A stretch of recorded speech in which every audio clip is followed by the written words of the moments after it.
Mes chers camarades, bien le bonjour, j'espère que ça roule, que vous soyez ici en direct sur Twitch ou en rediffusion sur YouTube ou en podcast puisqu'on est absolument partout. Le parfum, ça sert à quoi ? C'est vrai que ça peut paraître un petit peu évident, dit comme ça, mais même aujourd'hui, ça l'est pas forcément, il y a des usages qu'on ne soupçonne pas réellement. Alors, quand on parle des parfums au XVIe siècle, c'est encore plus le cas. Par qui est-ce qu'ils étaient réalisés, ces parfums ? Comment ? Pourquoi ? Bref, on a une mise au parfum qui s'impose. Et pour ça, j'ai le plaisir de recevoir aujourd'hui Océane Fontaine-Cioffi, une historienne spécialiste de ce sujet. Elle est actuellement doctorante à l'université de Tours, rattachée au Centre d'études supérieures de la Renaissance. Elle mène une thèse qui s'intitule « Odoreux parfums, flairante adolescence et précieuses senteurs, les parfums dans la France du XVIe siècle ». Océane, elle a aussi eu l'occasion de travailler avec des musées, comme en 2024, où elle a été assistante de commissaire d'exposition au Clos Lucé pour l'exposition Léonard de Vinci et les parfums de la Renaissance. Elle a eu aussi l'occasion de mettre les mains dans le cambouis, ou plutôt dans le parfum, en expérimentant les recettes de l'époque, mais ça on va en reparler un petit peu plus tard. Donc je vous propose d'accueillir Océane. Bonjour Océane. Bonjour. Il y a quelqu'un qui parle direct dans le chat du roman Le Parfum et du film aussi qui en a découlé, que j'avais beaucoup aimé. Peut-être que je te demanderai ton avis là-dessus plus tard, je ne sais point. Nous verrons bien. En tout cas, il y a une question que je pose à tous les invités qui passent dans cette émission pour commencer, voilà, pour introduire un petit peu. Comment est-ce que toi, t'en es arrivé à t'intéresser au parfum? Est-ce que toute petite déjà tu aimais sniffer les choses? Je ne sais pas. Oui, j'ai appris il y a peu que j'avais effectivement eu un coffret enfant pour faire des senteurs, mais je ne sais pas si ça vient de là. En tout cas, j'ai fait un premier master en conservation-restauration d'œuvres d'art en Belgique, à l'école supérieure d'art Saint-Luc de Liège. Et j'étudiais les peintures sur cuivre et je m'étais intéressée justement aux recettes historiques en fait de préparation pour ces peintures. Et finalement, je voulais en savoir plus sur le contexte des œuvres et tout ça, donc je suis partie vers un master au CESR en histoire, civilisation, patrimoine et spécifique donc culture et patrimoine de la Renaissance. Et en M1, j'ai fait un mémoire sur les recettes de fausses pierres précieuses, qui est aussi un sujet super intéressant dans les livres de secrets et les livres de recettes. Et donc, c'était vraiment un travail multidisciplinaire entre histoire de l'art, histoire des sciences et des techniques. Et ça m'a conduit à réaliser un stage en M2 plutôt sur les plantes, notamment sur l'histoire de la botanique et les plantes à parfum, leurs bonnes et leurs mauvaises odeurs aussi.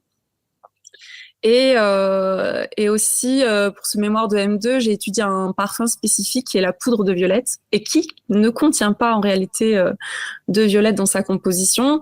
Et ça a vraiment construit les bases d'une recherche sur les parfums et thèse que je réalise donc actuellement effectivement au CESR sous la direction de Pascal Briouat, donc spécialiste de Léonard de Vinci, entre autres, historien des sciences et des techniques, qui avait déjà donc dirigé mes mémoires au CESR. Je pense que pour se jeter dans le grand bain, on va avoir besoin d'une petite mise au parfum nécessaire en définissant un petit peu le sujet. Un parfum, c'est quoi ? C'est une réponse compliquée en fait, parce que les fragrances de la Renaissance ne correspondent pas réellement à nos parfums liquides et alcoolisés actuels.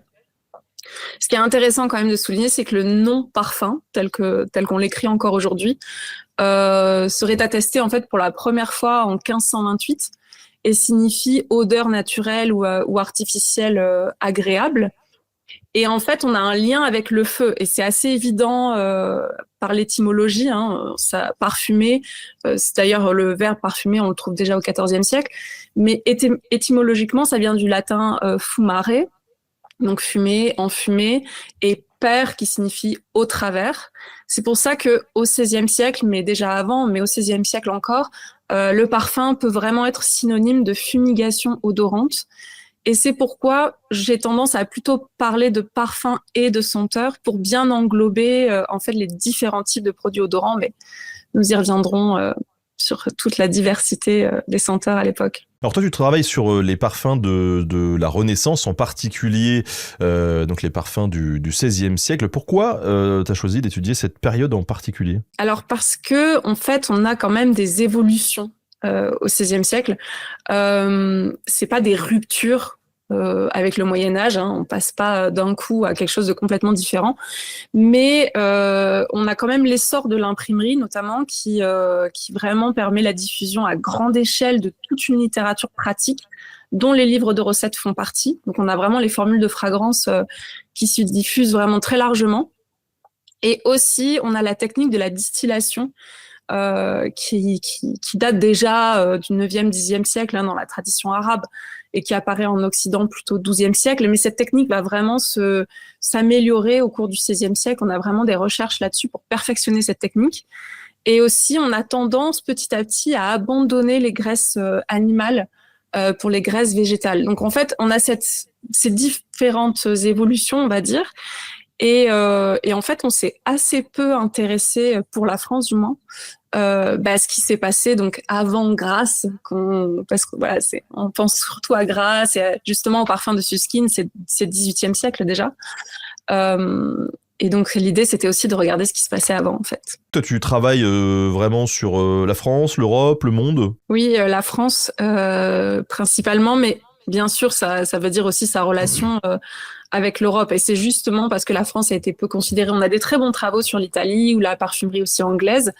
Mais c'est vrai que pour la France, il manquait un peu ce jalon encore du XVIe siècle. Alors justement, faisons un petit point sur les parfums avant ta période, puisque tu en parlais. Hein, au Moyen-Âge, il y a déjà des parfums en fait. Oui, bien sûr, hein, ça ne débarque pas comme ça à la Renaissance. En fait, ça vient évidemment de très loin. On a les parfums déjà dans l'Antiquité, on pense à l'Égypte, voilà, à la Grèce antique. Et en fait, les parfums du Moyen-Âge en Occident sont assez proches de ceux de la Renaissance. Hein. Déjà dans la religion chrétienne, on a des parfums qui sont très symboliques et qui sont vraiment importants. Notamment, on parlait des rituels, mais c'est ça, hein, les encens correspondent vraiment à répondre à un usage rituel dans la religion. Et l'odeur a même une fonction mystique. Elle s'élève vers Dieu, exactement comme la prière. On a aussi un parallèle très fort avec le corps du Christ qui vraiment exhalerait une merveilleuse odeur. Et les senteurs, déjà, au Moyen-Âge, sont utilisés pour leurs vertus prophylactiques et curatives. Donc, en fait, tout simplement, ça veut dire qu'ils protègent et qu'ils soignent, et notamment en période d'épidémie. Et donc, rappelons que le Moyen-Âge, c'est quand même voilà l'arrivée de la peste noire en Europe dans les années 1347, 1352. Donc ça, c'est déjà une chose sur les usages. Mais le Moyen-Âge, c'est aussi l'époque des croisades. Donc, ça signifie que les Occidentaux vont aussi entrer en contact. La civilisation arabe à ce moment-là ramène des substances tout à fait précieuses de leur périple, dont des senteurs et des épices. Et les fragrances et les fumigations faisaient en fait partie aussi du paysage arabo-musulman de l'époque. Et l'Espagne était d'ailleurs aussi très marquée par cette culture à l'époque médiévale. Venise aussi est une porte déjà ouverte sur l'Orient, avec le commerce méditerranéen.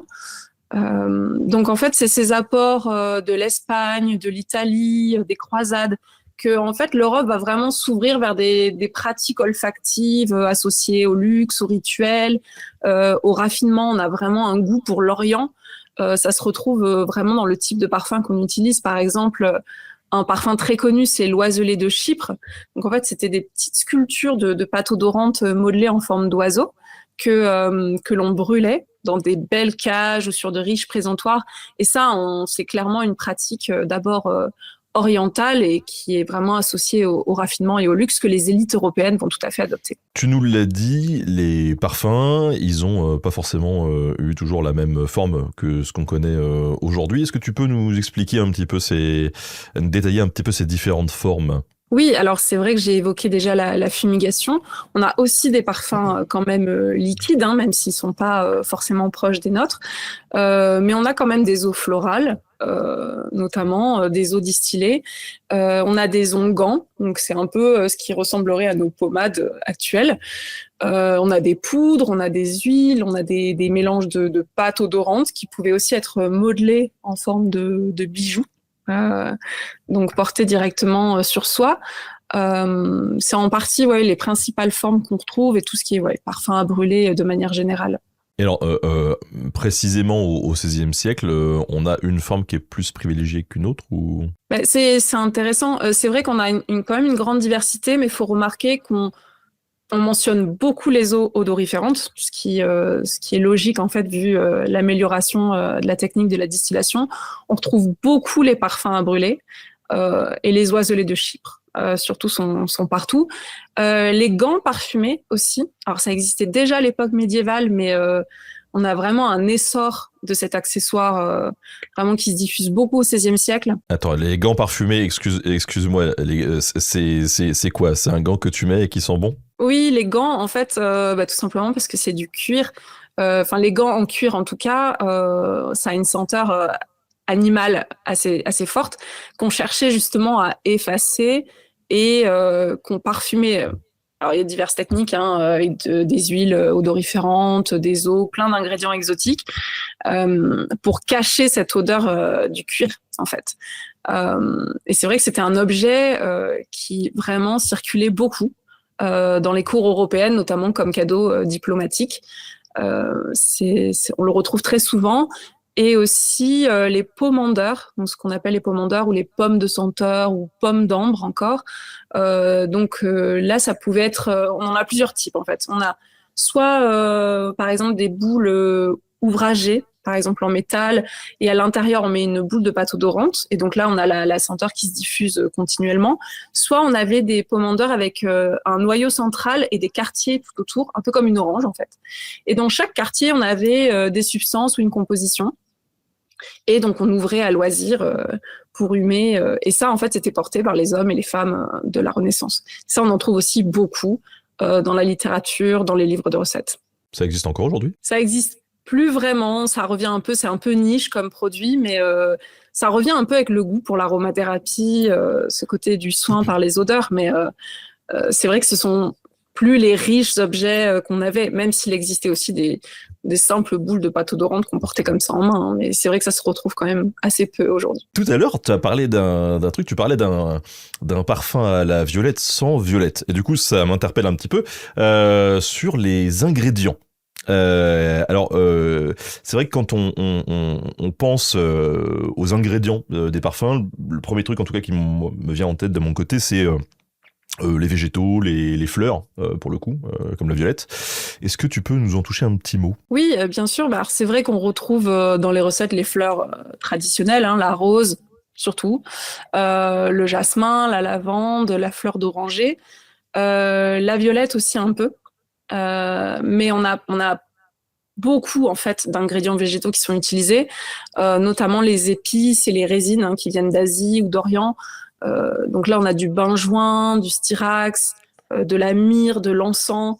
D'ailleurs, beaucoup sont cités aussi depuis très longtemps et font l'objet d'un commerce vraiment déjà depuis l'Antiquité. Hein. Si on pense même la myrrhe, l'encens, ce sont des ingrédients qu'on retrouve notamment dans la Bible. On a du ladanum, ça vient aussi notamment de l'île de Chypre. On a toutes donc ces résines qui nous arrivent par la Méditerranée. On a aussi des bois, le bois de santal, la cannelle. On a aussi des épices comme les clous de girofle, la muscade et le massis. Alors le massis, c'est l'arille, ça s'appelle un arille qui enveloppe en fait la graine de muscade et qui sent vraiment très fort et qui coûtait d'ailleurs beaucoup plus cher que la muscade.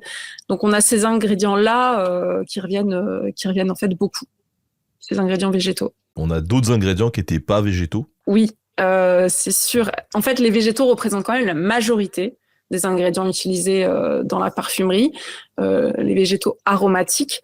Et donc, on a une palette en fait très très large. Force est de constater qu'on utilise plutôt en fait les mêmes ingrédients, ceux que j'ai cités notamment. Mais on a aussi les ingrédients d'origine animale et qui sont très importants. Vraiment, on a le musc. Alors, certains connaissent, d'autres pas, mais en tout cas, c'est une substance qui est sécrétée donc par les mâles de différentes espèces de chevrotins porte-musc qui vivent dans les régions montagneuses de l'Asie intérieure, Chine, Tibet, Mongolie, ainsi qu'en Sibérie. Et en fait, c'est une substance qui se forme dans une poche à musc qui est située près de l'urètre de l'animal. Et ça produit environ 25-30 grammes de substance par an. par animal, ce qui est quand même assez peu, et ont tué l'animal pour prélever cette poche. Et donc son commerce, évidemment, a été interdit, tout simplement pour protéger l'espèce. Et on utilise aujourd'hui des substituts synthétiques. Donc ça, c'est déjà une première matière qu'on retrouve assez fréquemment. On a aussi la civette, qui est une sécrétion produite par l'animal du même nom. Donc, c'est un ensemble d'espèces de la famille des Viverridae, qu'on appelait aussi chat musqué. On parle surtout de la civette indienne et africaine. Et là, on a des glandes à parfum qui sont situées entre le scrotum et le prépuce chez le mâle. Toujours dans des bonnes zones, hein, Et entre l'anus et la vulve chez la femelle. Et là, peut-être beaucoup plus barbare, mais on capturait les animaux qu'on mettait en cage. Et la civette était récoltée, donc c'est une odeur quand même très forte, était récoltée directement sur l'animal avec une cuillère. Bon. C'est assez sympathique. Et enfin, l'ambre gris, qui est la troisième substance qui revient vraiment très souvent. En fait, c'est une concrétion intestinale du grand cachalot, et donc qui a été appréciée pour son odeur vraiment marine, terreuse et surtout très persistante. Elle a tendance vraiment à durer dans le temps. Et c'est une substance très foncée, mais qui avait tendance à s'éclaircir par l'action du soleil, des flots, avant d'arriver sur les plages. Et donc forcément, comme on découvrait ça sur les plages, il y avait un tas de spéculations encore au XVIe siècle sur l'origine de cette substance. On n'était pas complètement certain. Aujourd'hui, de nouveau, on utilise plutôt des substituts synthétiques. L'ambre gris est rarement utilisé, mais c'est toujours extrêmement cher. Si vous en trouvez, c'est très bien pour vous, parce que c'est vraiment une substance très, très, très onéreuse. Et donc, en fait, ces matières animales sont très importantes. Elles jouent un rôle, un peu comme nos notes de fond actuelles, en fait. Elles aident à la senteur plutôt légère des fleurs, des plantes. Elles aident vraiment à faire tenir ces senteurs, à les faire durer dans le temps. On nous demande si les glandes de castor c'était déjà utilisé. C'est un peu plus tardif. En fait, j'en ai pas dans mes recettes du 16e, mais effectivement, ça produit le castoreum, qui est une matière qui sera plutôt appréciée, je crois, à partir du 17e et après. Et c'est assez étrange parce qu'on emploie les peaux de castor, je veux dire, au 16e, mais j'ai pas cette substance qui apparaît dans mes recettes, en tout cas pas pour l'instant. C'est les ingrédients qu'on utilisait en France et en Europe. Du coup, est-ce que c'était des ingrédients locaux ou on pouvait déjà aller se fournir ailleurs, sur d'autres continents ? Alors oui, en fait, on a les deux. On a des ingrédients quand même beaucoup qui se trouvent localement, notamment en Italie, la Méditerranée. Si on pense à des ingrédients comme la rose, la lavande, le romarin, la marjolaine, la menthe, ce sont des ingrédients quand même qui se trouvent assez facilement chez nous. On a aussi des ingrédients de la vie quotidienne qui étaient utilisés comme les œufs ou la graisse animale, j'en ai parlé. Mais on a quand même beaucoup d'ingrédients qui viennent de loin et qui font vraiment l'objet d'un commerce. C'est parfois d'ailleurs pas toujours facile de retracer exactement toutes les routes, mais on a principalement donc les résines qui viennent et les épices qui viennent d'Asie et d'Orient. Et ils transitent donc depuis la Méditerranée vraiment orientale, par les ports de Constantinople, Alexandrie, notamment, passent par l'île de Chypre et arrivent en Europe, à Venise entre autres, mais aussi à Gênes, à Marseille. Et donc c'est vraiment ces substances-là qui inondent les ouvrages. En tout cas, on les trouve absolument partout. On se doute qu'ils deviennent plus disponibles sur le marché européen. Mais bon, il faut quand même nuancer, parce que leur acheminement n'est pas aisé. Elles demeurent quand même chères, ces substances-là. Donc tout le monde ne pouvait pas se procurer ces denrées précieuses. D'ailleurs, si on pense juste au musc, quand vous pensez que un animal produit 25 à 30 grammes par an, qu'on voit du musc dans absolument toutes les recettes de parfums de la Renaissance, on se doute qu'à chaque fois, le musc ne pouvait pas être réellement utilisé.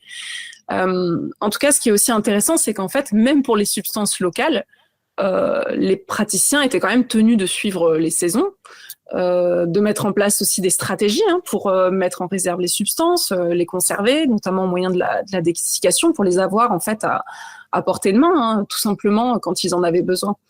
Donc, ce qu'il faut retenir en fait aussi, c'est que toutes les substances locales ou importées en fait n'étaient pas forcément mobilisables par le praticien quand il en avait besoin. Donc, on remplaçait assez facilement un ingrédient par un autre. Et les matières, justement, animales, je parlais du musc, mais elles sont tellement exotiques, tellement chères, que certainement, elles faisaient l'objet de contrefaçons. Ça, c'est évident.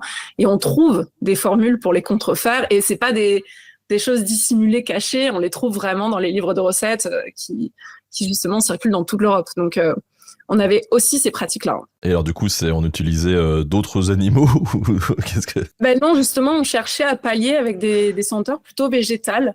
Mais en fait, il y a plusieurs techniques. Alors, soit on prend que des senteurs végétales, par exemple, et on essaye de rapprocher. Par exemple, on dit que la civette, on peut aussi utiliser du fiel de bœuf et des raisins. Bon, j'ai pas encore essayé, j'avoue. Mais on a aussi des mélanges vraiment qu'avec des végétaux. Mais aussi, parfois, c'est quand même plus subtil que ça, c'est qu'on parle un peu de, comment dire, d'augmentation. C'est-à-dire qu'on prend un peu de muscle ou un peu de civette et on cherche à faire que cette substance imprègne beaucoup d'autres substances pour, en fait, à la fin, avoir une plus grosse quantité. En fait, on la coupe, on mélange, et l'idée à la fin, c'est qu'on a plus de civette ou plus de muscle qu'au départ. Il y a une question que je trouve super intéressante qu'on nous a posée dans le chat. Est-ce qu'il y avait des odeurs régionales, en fait, en fonction des ingrédients utilisés? Oui, bah c'est très intéressant. Alors, en fait, c'est une question qui est assez difficile qui est vraiment ultra intéressante, mais assez difficile à répondre, parce que d'un côté, on a cette circulation des textes qui est vraiment qui est massive. Et donc, on a surtout les textes italiens. Beaucoup de textes italiens vont être traduits en français et circuler absolument partout. Donc, on a des formules qui sont plutôt uniformes. En fait, hein, ça tend à un type de formule qu'on retrouve absolument partout. D'un autre côté, clairement, si on pense au praticien local perdu dans sa campagne au fin fond, je sais pas, du Nord-Pas-de-Calais, faire une macération de fleurs de rose fraîches 1 mois au soleil, bon, c'est compliqué. Donc, clairement, les recettes étaient adaptées et les ingrédients aussi. Mais par exemple, on pouvait employer des fleurs séchées. Ça, c'est quelque chose qu'on retrouve parfois dans les textes. Par exemple, on dit, si vous pouvez utiliser des fleurs fraîches, mais si vous ne les avez pas, utilisez des fleurs séchées, ça ira très bien. Et donc, forcément, dans l'Europe du Nord, il y avait des alternatives. Et peut-être qu'il y avait aussi des parfums plus particuliers avec les ingrédients locaux. Mais ça, en fait, on a le biais des sources. C'est-à-dire que c'est assez difficile de savoir concrètement ce qui se faisait dans l'espace domestique, dans l'espace de l'atelier, en fait. C'est tout le problème des sources qui nous restent aussi. Tous ces ingrédients, on l'imagine, ils étaient peut-être pas utilisés à l'état brut. Fallait du coup les préparer en fait. Tu nous le dis, il y a des recettes. Alors de quelle manière on utilise ces ingrédients? Alors ça dépend un peu aussi de la partie de l'ingrédient, la partie du végétal qu'on utilise, notamment. Par exemple, pour une plante, on va utiliser la fleur. Pour un autre végétal, ce sera la racine. Et tout ça implique des préparations différentes. Donc, certains ingrédients sont en fait simplement séchés. Ça, c'est un peu vraiment on va dire le plus simple, tout simplement pour les utiliser en fait en toute saison. Après, d'autres sont réduits vraiment en poudre pour se mélanger aussi plus facilement. On a des macérations parfois dans l'huile aussi ou le vinaigre, etc., qui permet quand même de les conserver plus longtemps. Mais on peut aussi utiliser les matières brutes. En fait, comme j'ai parlé tout à l'heure des pétales de rose fraîches, c'est aussi une possibilité. Et parfois, la préparation en fait est très longue. Et ça, on l'imagine pas toujours. Mais l'exemple que j'adore utiliser, c'est le rhizome de l'iris. Alors, le rhizome, c'est la tige souterraine qui pousse à l'horizontale sous terre. Et donc, pour l'iris, en fait, il devait être retiré, coupé en rondelles et séché.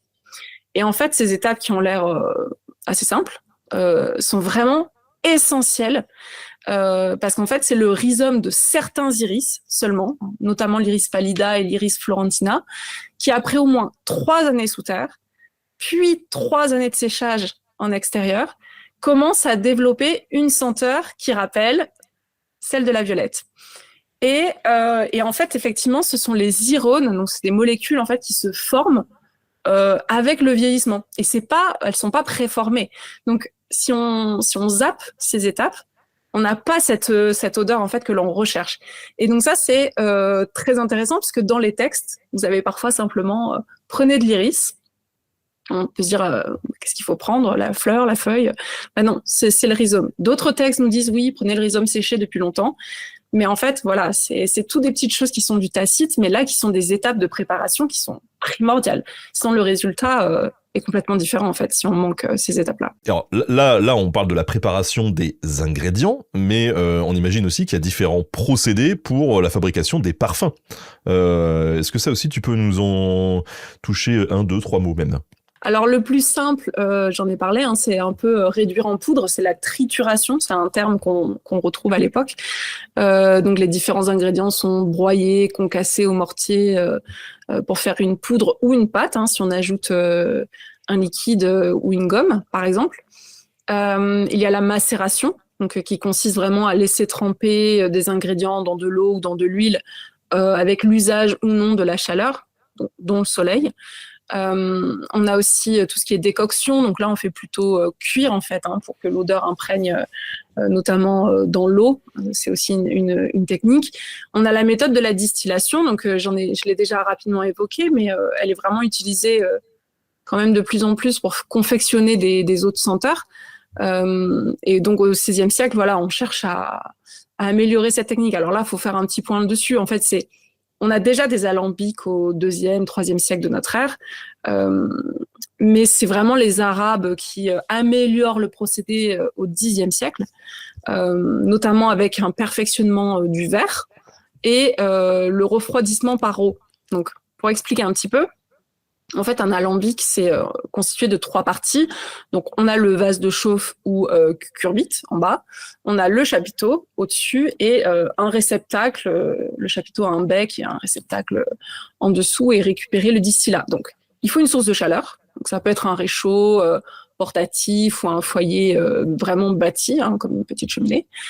Et en fait, c'est assez simple. Donc, on chauffe la cucurbite par le dessous. Donc, c'est là où on a le liquide, les ingrédients. Et on a le chapiteau donc qui surmonte le tout. Et sous l'effet de la chaleur, on a les vapeurs qui vont commencer à se dégager, à se condenser sur les parois du chapiteau et qui vont s'écouler. Et là, on peut avoir justement le système de refroidissement pour améliorer ça, mais avec de l'eau qui coule sur le chapiteau. Mais donc ces vapeurs donc sous forme liquide vont s'écouler dans le bec jusqu'au réceptacle où on va récolter alors soit un distillat, un hydrolat, une matière plutôt aqueuse, soit, si on arrive aussi à une distillation quand même efficace, l'huile essentielle, voire les deux, l'huile essentielle qui est très odorante. Évidemment, pour que ça marche, faut aussi bien lutter, donc, c'est-à-dire vraiment rendre étanche tous les joints des 3 récipients pour que les vapeurs ne s'échappent pas. Et ça, c'est vraiment une technique qui, de plus en plus, va être vraiment perfectionnée tout au long du XVIe siècle. Alors, en t'écoutant, on se rend bien compte que tout ça, c'est un vrai savoir-faire. Hein, on n'y va pas au pifomètre. Aujourd'hui, les parfums, hein, globalement, c'est considéré comme des objets de luxe. Y a qu'à voir, hein, l'aéroport, le duty free, c'est surtout les parfums qui sont mis en avant. Est-ce que c'était le cas à l'époque aussi, au XVIe siècle? Alors oui, c'était le cas puisque tout simplement, en raison du prix de certains ingrédients, forcément, ça devient des produits de luxe.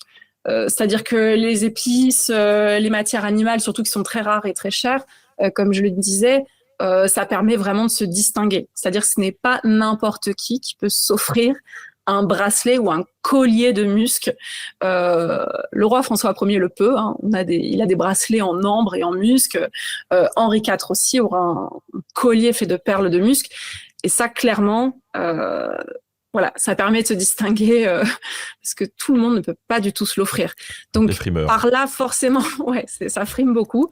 Et puis, on peut l'oublier, mais il y a aussi les supports de parfum qui pouvaient être très précieux. Hein. J'ai mentionné tout à l'heure les oiselets de Chypre. On a vraiment dans des cages en or, des cages en argent ou sur des chandeliers très précieux aussi. Et de même pour les brûle-parfums, les cassolettes. Alors, ce sont voilà comme des récipients dans lesquels on faisait bouillir des substances aussi. C'est pareil, ça peut être des métaux très précieux. Et la même chose, les pommes de senteur, on en a voilà en or, en argent, avec des joyaux.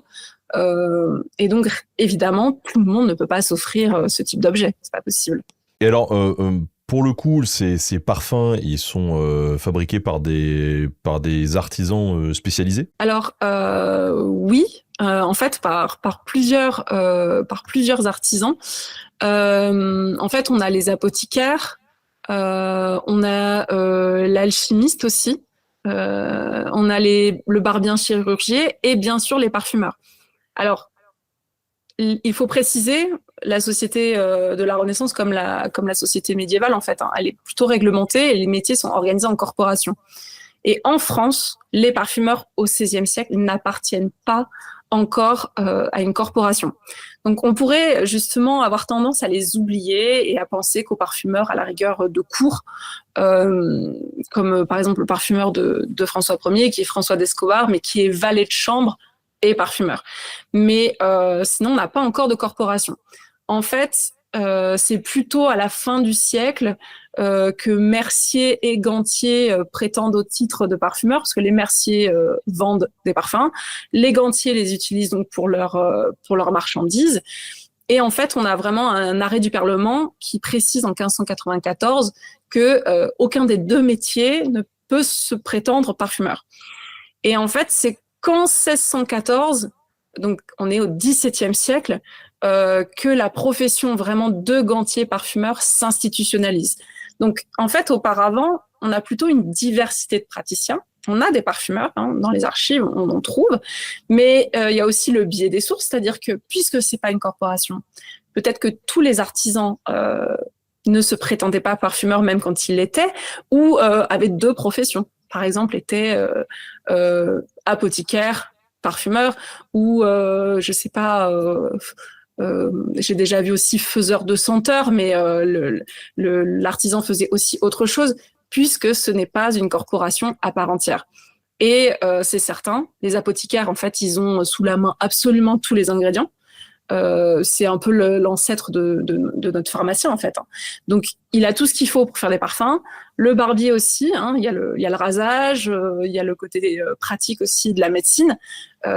Mais donc voilà, c'est plusieurs artisans en réalité qui pouvaient confectionner ces produits-là. Forgeron parfumeur, il fait des parfums de vrais bonhommes pour faire genre tu travailles. Voilà. Tu nous as évoqué les alchimistes. Qu'est-ce qu'ils faisaient avec le parfum?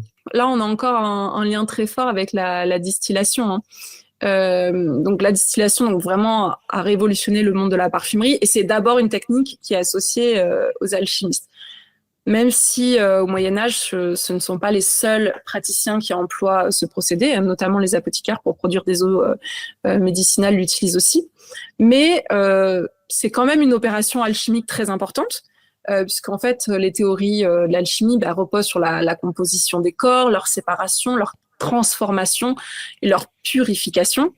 Et donc, en fait, la distillation est un procédé qui répond bien à cet objectif, en fait, hein, de séparer et de tirer vraiment une essence particulière. Donc, c'est à la fois quelque chose de très théorique et de très pratique, mais en tout cas, l'idée, c'est vraiment de purifier les substances et d'isoler le principe actif. Alors d'abord en médecine, hein, avant tout, d'isoler vraiment la vertu des végétaux, notamment. Et donc cette senteur immatérielle vient de la transformation de ces matières premières dans l'alambic. Et ce qu'il faut aussi ne pas oublier, c'est qu'en fait, malgré l'abondance des références à la transmutation des métaux, donc on pense forcément à la transformation des métaux vils en or, hein, l'alchimie ne se réduit en fait pas à cette seule finalité. Elle est très liée au domaine médical, d'abord, très liée aux végétaux, et on a d'abord aussi beaucoup de médecins alchimistes en fait, hein. Et plus concrètement aussi, ce qu'il faut garder en tête, c'est que la fabrication des cosmétiques, des parfums, ça représentait aussi une source lucrative de revenus pour l'alchimiste, parce que la quête de la pierre philosophale nécessitait du temps et des moyens, et que pratiquement, voilà, vendre des cosmétiques et des parfums, c'était aussi un moyen de gagner de l'argent. Et un autre lien avec l'alchimie, c'est l'eau de vie, hein, c'est-à-dire cet alcool qu'on trouve aussi dans les traités alchimiques. C'est une distillation, voilà, du vin qui est déjà connu en Italie au XIe siècle. On l'utilise d'abord à des fins médicales, encore une fois. Et l'idée, c'est vraiment de capturer les vertus essentielles des substances. Et puis, on l'emploie aussi comme diluant, comme conservateur pour préserver ces essences-là. Et ça va vraiment se développer au XVIe siècle. Petit à petit, de plus en plus, vraiment, on améliore la technique. Mais, encore une fois, faut nuancer, c'est-à-dire que c'est quand même assez long. Moi, je n'ai pas systématiquement de l'alcool dans les recettes d'eau. C'est pas du tout systématique encore. Non mais c'est intéressant cet aparté sur les alchimistes, parce que c'est vrai que dans l'imaginaire populaire, l'alchimiste, c'est vraiment un truc un peu ésotérique, pas très concret, alors que bon, en fait c'était y a des gens, c'était leur vraie profession, quoi. Ouais.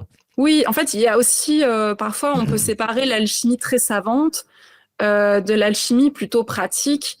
Et en fait, on a des ouvrages, des traités, des livres de recettes où on a des recettes de confiture, de fards, de cosmétiques, et au milieu, on a des recettes un peu avec des symboles alchimiques un peu obscurs. Mais en fait, il y a aussi un côté très pratique dans l'alchimie, et beaucoup d'artisans en fait peuvent aussi se sentir, on peut les assimiler parfois à des alchimistes sans que ce soit effectivement l'alchimiste savant en quête de la pierre philosophale.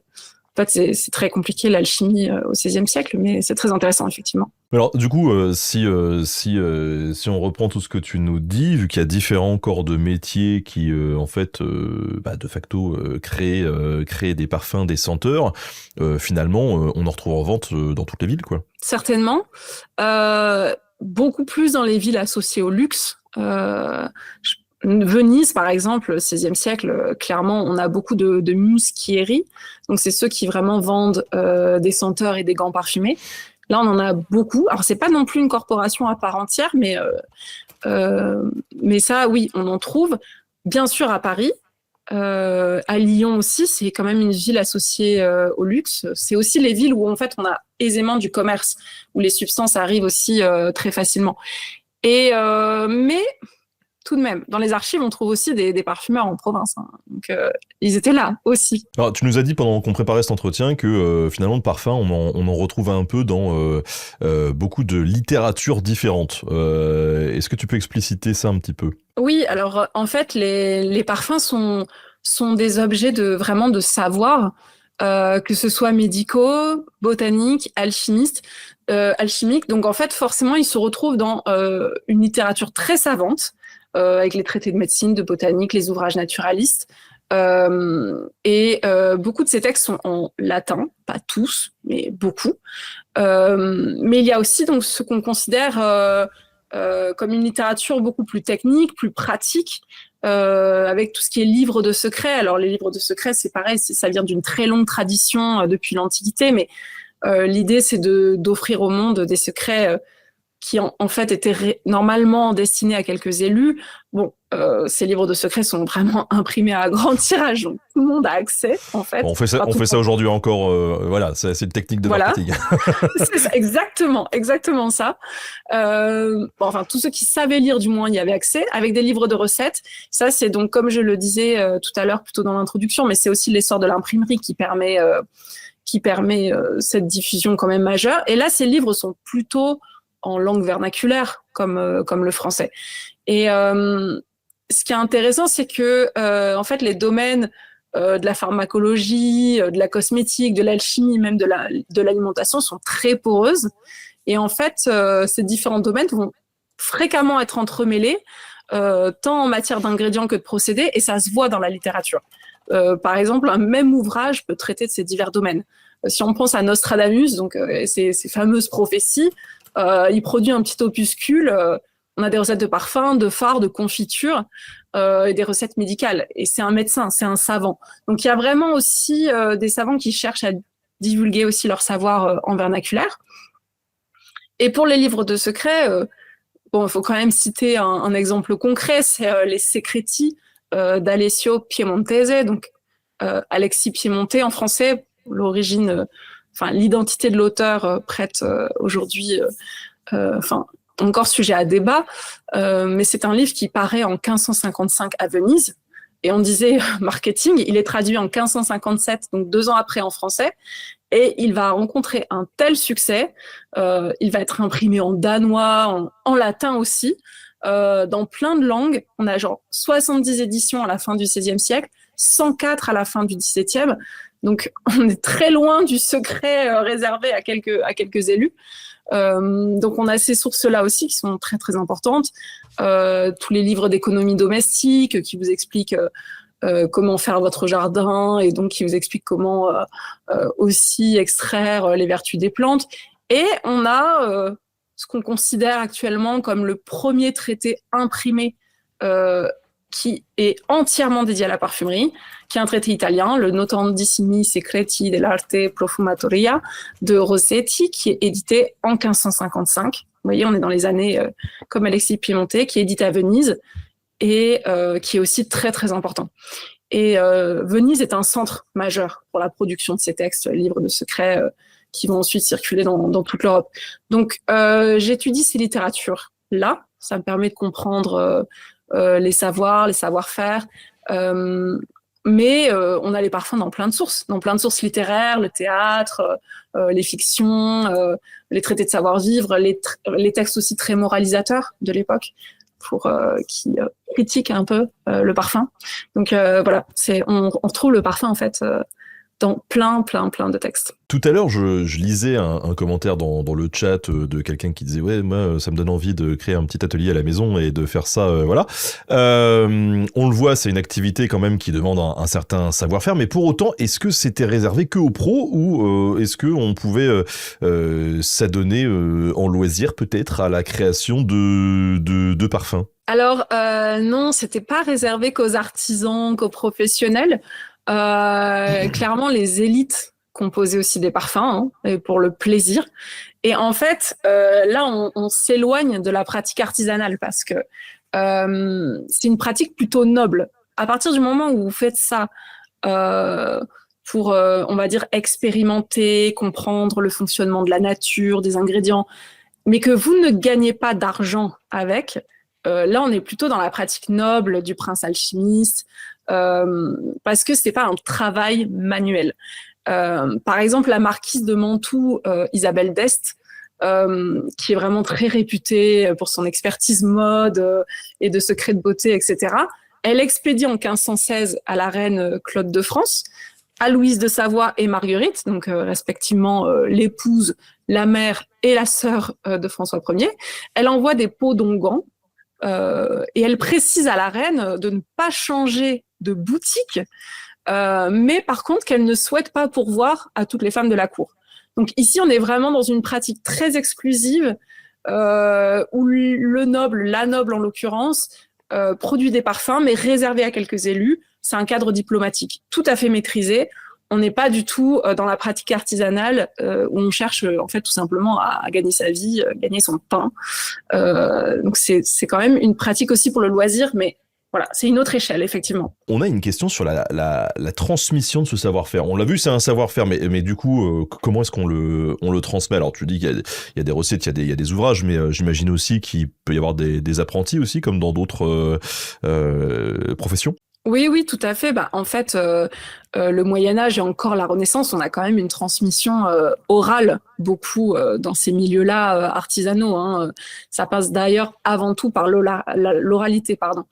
Et certes, l'imprimerie va un peu bouleverser ça, puisqu'on se retrouve effectivement à disposition, je vais pas dire n'importe qui, mais pour une certaine élite, une certaine bourgeoisie ou les milieux artisanaux, ces praticiens ont accès à ces livres. Mais ce qui est indéniable, c'est que quand vous lisez une recette, même si elle est précise, déjà tout est relatif, c'est pas pour autant que vous savez réaliser les savoir-faire et que vous pouvez bien réaliser la recette. Donc certainement, en tout cas on a les apothicaires, etc., ils ont leur apprenti, donc c'est aussi certainement quelque chose qu'ils apprenaient à leur apprenti, la confection de senteurs, notamment pour les commandes, parce qu'on suppose que en fait ces parfums-là étaient aussi commandés tout simplement par les gens de la cour quand ils en avaient besoin. Mais les autres professions, mais là encore on a ce fameux biais des sources, mais si les autres professions, voilà, quelqu'un qui avait la profession de parfumeur et de Rubanier, par exemple, ou il enseignait aussi probablement ces techniques-ci. Et effectivement, on a quand même un réel savoir-faire. C'est pas parce qu'on a les recettes de partout accessibles que tout le monde savait bien faire les parfums. Ça, c'est sûr. Évidemment, on a des chauvins dans le chat. Du coup, tu nous parlais de Venise, tout ça. T'as cité pas mal de villes où on voit que les parfums, voilà. Est-ce que les parfums français étaient exportés? Ah, c'est une très bonne question. J'adore. Alors, c'est difficile à dire à l'échelle, on va dire, de la province. Par contre, c'est sûr que les parfums circulent. Et les parfums français aussi. Très simplement, à peu près la même période de François Ier, etc. Mais c'est un exemple que j'ai beaucoup étudié, c'est pour ça que j'en parle. Mais on a des parfums qui arrivent de Venise, qui précèdent d'ailleurs l'arrivée de Léonard de Vinci à Amboise. On a ces parfums-là qui arrivent. En même temps, on a un François Ier qui a un parfumeur espagnol dans sa cour et qui commande à son parfumeur espagnol des parfums qu'il envoie ensuite au roi d'Angleterre. Donc, certainement qu'en fait, on a une circulation des savoir-faire et des produits. C'est certain. Par exemple, même la reine de France, Claude, aimait beaucoup les gants parfumés que réalisait notamment Isabelle d'Este que j'ai mentionné tout à l'heure. Mais on peut difficilement parler d'identité française du parfum parce qu'en fait, on a cette circulation-là qui est continue entre les cours et les procédés. On a des parfumeurs italiens, on a le parfumeur espagnol, mais on a aussi des parfumeurs tout à fait français. Je veux dire, on a des apothicaires dans les comtes royaux qui fournissent de la poudre de violette, etc. Mais c'est toujours dur de mesurer la question de l'identité, du type de produit, parce qu'on a aussi en même temps ces formules qu'on retrouve absolument partout. Et la poudre de violette, dans un livre italien ou dans un livre français, on n'aura pas forcément de différence. Donc c'est compliqué, mais certainement qu'on a quand même des échanges. Et oui, notamment le roi de France envoie des parfums français faits par un Espagnol au roi d'Angleterre. Ça, c'est par exemple un exemple très concret. Abordons un petit peu le volet parfum et médecine, puisque tu l'as évoqué aussi au début de cet entretien, ça peut être utilisé comme ça. Alors pendant la préparation de l'entretien, tu as mentionné le materia medica. Qu'est-ce que c'est? Alors oui, la materia medica, en fait, c'est la matière médicale, si je traduis littéralement. Et en fait, c'est l'ensemble des substances naturelles, végétales, minérales, animales, qui étaient utilisées à des fins thérapeutiques. Et c'est aussi le mot qu'on emploie pour désigner le corpus de savoir qui les décrit. Donc en fait, ça vient du De Materia Medica de Dioscoride, déjà dans l'Antiquité, mais on a ces textes en fait naturalistes, ces traités de botanique qui décrivent toutes ces substances et on en ajoute petit à petit, parce qu'il faut penser que ça vient de l'Antiquité grecque notamment, et donc au départ c'est une flore plutôt méditerranéenne. Donc à la Renaissance aussi, on l'enrichit, on ajoute les plantes plus locales, etc. Et on a donc vraiment la description des plantes, leurs noms, leurs propriétés et leurs usages thérapeutiques. Et tous les végétaux en fait employés dans la parfumerie ont des vertus thérapeutiques.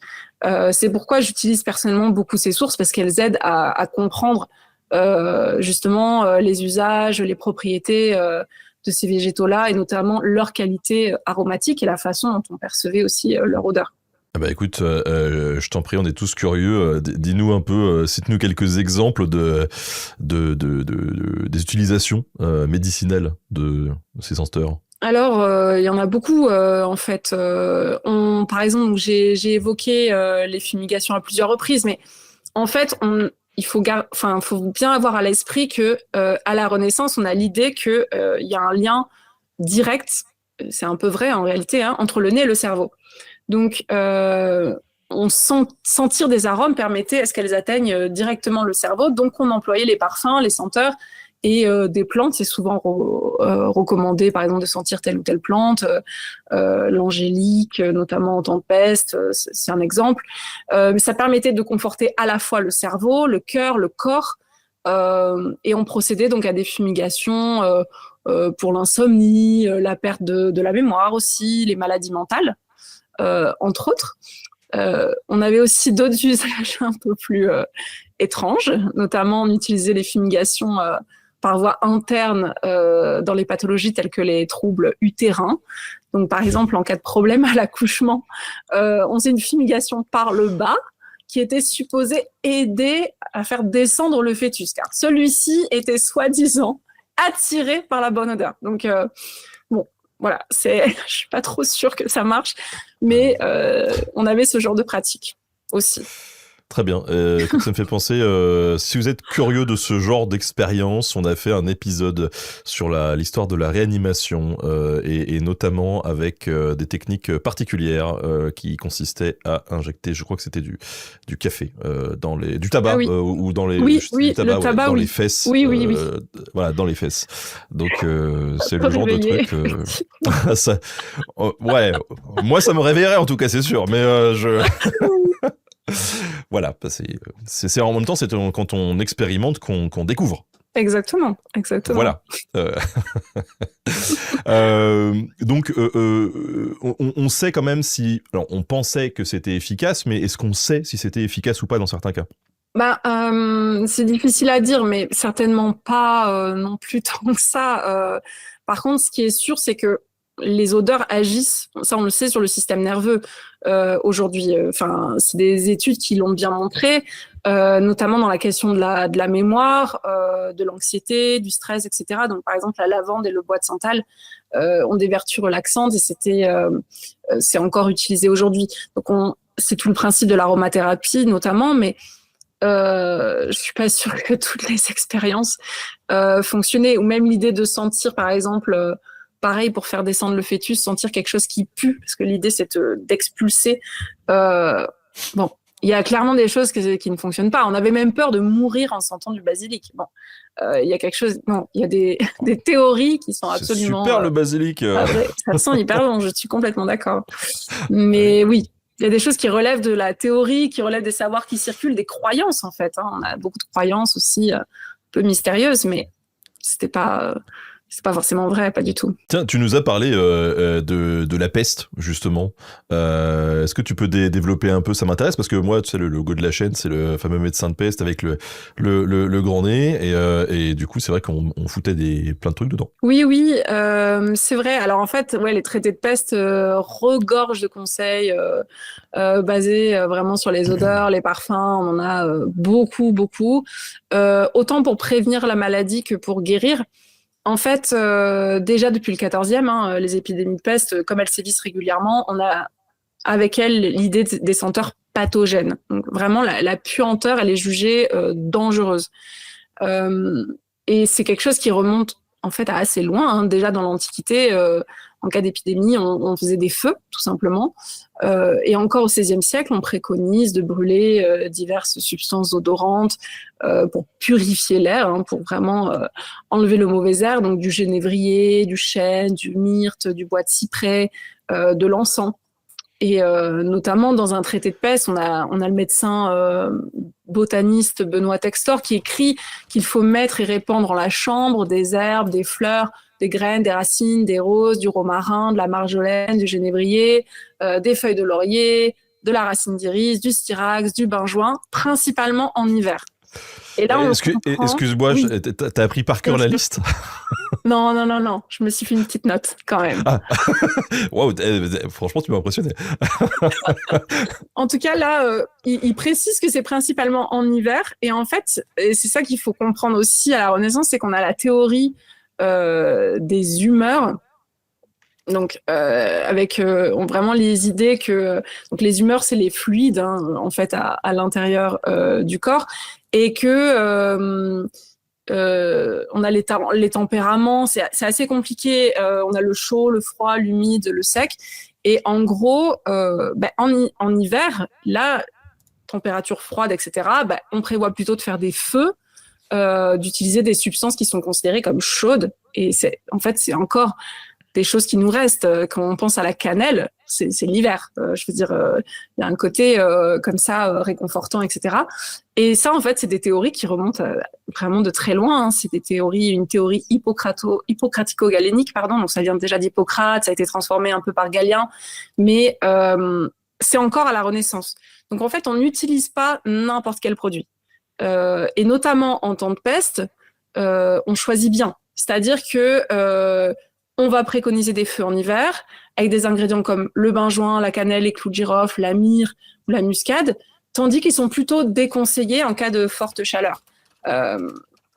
Au risque en fait d'échauffer encore davantage l'air malsain. Et là, on va plutôt préférer des végétaux en été de qualité froide, tels que les violettes, les nénuphars, les roses, sous la forme de fumigation plutôt réfraîchissante. On va aussi répandre des végétaux et des eaux parfumées sur le sol, toujours dans cette idée de se protéger. On va aussi porter des sachets. Alors, et justement, le fameux masque de médecin. Alors, je ne sais pas si on en a déjà au 16e. En tout cas, ce qui est sûr, c'est qu'il pouvait effectivement porter des choses très près du nez. Je ne sais pas si ça avait spécifiquement cette forme. En tout cas, ce qui est certain, c'est qu'effectivement, on se protégeait. Donc, les orifices, le nez, bien sûr, et la bouche, avec des substances odorantes diverses qui pouvaient effectivement donc changer selon la saison. C'est aussi différent si vous êtes un homme, si vous êtes une femme, si vous êtes vieux, si vous êtes jeune. C'est très compliqué, en fait, la théorie des humeurs. Mais c'est très intéressant. Et on pouvait aussi porter des éponges imbibées de vinaigre. On avait les fameuses pommes de senteur. Et ça dépendait aussi de vos moyens, hein, bien sûr. Et les traités de peste le précisent. On a des recettes pour les gens fortunés. Et les auteurs donnent aussi des options pour les plus pauvres, avec des végétaux qu'on retrouve assez facilement. On a eu une question aussi que je trouve super intéressante, parce que là on parle du coup médecine et parfum. Qu'en est-il de cadeaux empoisonnés? Est-ce que le parfum a pu être vecteur de peur d'empoisonnement? Tu nous parlais du basilic. C'est un parallèle intéressant à faire avec cette idée de senteur pathogène. C'est-à-dire qu'à partir du moment où une odeur pouvait vous aider à guérir, à vous soigner, et qu'on avait aussi des odeurs dangereuses, évidemment, l'idée d'odeurs qui pouvaient vous faire mourir existait. J'ai parlé du basilic, oui, on disait que ça pouvait faire naître des vers dans le cerveau, enfin, des trucs assez incroyables. Il y a aussi l'odeur du noyer, qui était supposée vous procurer la mort, fallait pas s'allonger sous un noyer. On a des théories comme ça. Et effectivement, le parfum va inquiéter et être vraiment assimilé au poison, et notamment à partir de Catherine de Médicis et plusieurs morts un peu étranges. Et ça va faire partie vraiment de la légende noire. Mais c'est en fait dans un contexte bien précis aussi d'anti-italianisme. Donc on va rejeter la faute sur les Italiens avec ces morts mystérieuses, et on va blâmer aussi le parfum parce que faut y penser. C'est des objets qui sont aussi de plus en plus disponibles. Donc en fait, c'est presque le support idéal pour véhiculer la mort. On a de plus en plus de gants parfumés. Donc l'idée du parfum qui en fait cache le poison va effectivement beaucoup circuler. En fait, beaucoup relèvent de la légende quand même. Mais oui, on a bien sûr cette idée assimilée au poison, effectivement. Alors, on a eu beaucoup de questions sur une thématique en particulier dans le chat depuis tout à l'heure. Je ne vous ignore pas, je vous ai compris. Je vais poser ces questions, vous inquiétez pas, mais autour de l'hygiène, parfum et hygiène. Alors, déjà faisons un petit point à la fin du Moyen-Âge. C'est quoi l'hygiène? On dépend encore des théories médicales du temps. Parce qu'au Moyen-Âge, on se lavait, on a les étuves, on a les bains publics, etc.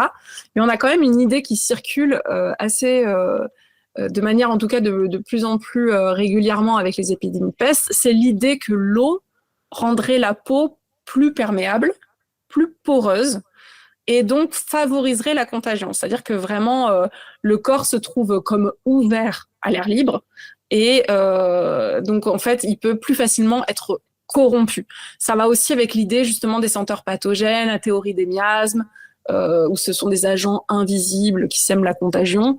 Donc, forcément, l'eau, l'excès d'eau en tout cas, va être assez critiqué. Pourtant, on a aussi des pratiques qui attestent vraiment de l'usage thérapeutique du bain. On pense notamment le bain d'eau thermale, qui est pratiqué aussi au XVIe siècle. Mais bon, de manière générale, le bain est plutôt vu comme une menace contre l'équilibre des humeurs, encore une fois. Ça rend le corps plus fragile, donc ça nécessite tout un tas de précautions. Il faut se reposer plusieurs jours après avoir pris un bain. Faut bien se couvrir, faut ne pas sortir. Enfin, c'est tout plein de précautions. Et c'est vrai que c'est des logiques qui nous sont complètement étrangères aujourd'hui. Mais donc, on peut se dire qu'il y a peut-être un recul du bain, mais en même temps, traités de médecine, de savoir-vivre ou encore les livres de beauté illustrent bien la préoccupation en fait des hommes et des femmes de la Renaissance pour leur hygiène et notamment pour la bienséance, c'est-à-dire il ne faut pas gêner les autres. Donc par exemple, il faut éviter la laine puante, on se lave la bouche, on met des substances dans le nez, dans la bouche, comme de la racine d'angélique, de la cannelle, de l'écorce de cèdre, etc. Ou de la muscade, des clous de girofle. Et il y a aussi les odeurs, d'autres odeurs corporelles qu'il faut effacer, dont l'odeur des pieds et l'odeur des aisselles, notamment. Et là, on utilise plutôt des parfums que le bain, qui apparaît quand même plus ponctuellement. C'est plus rare.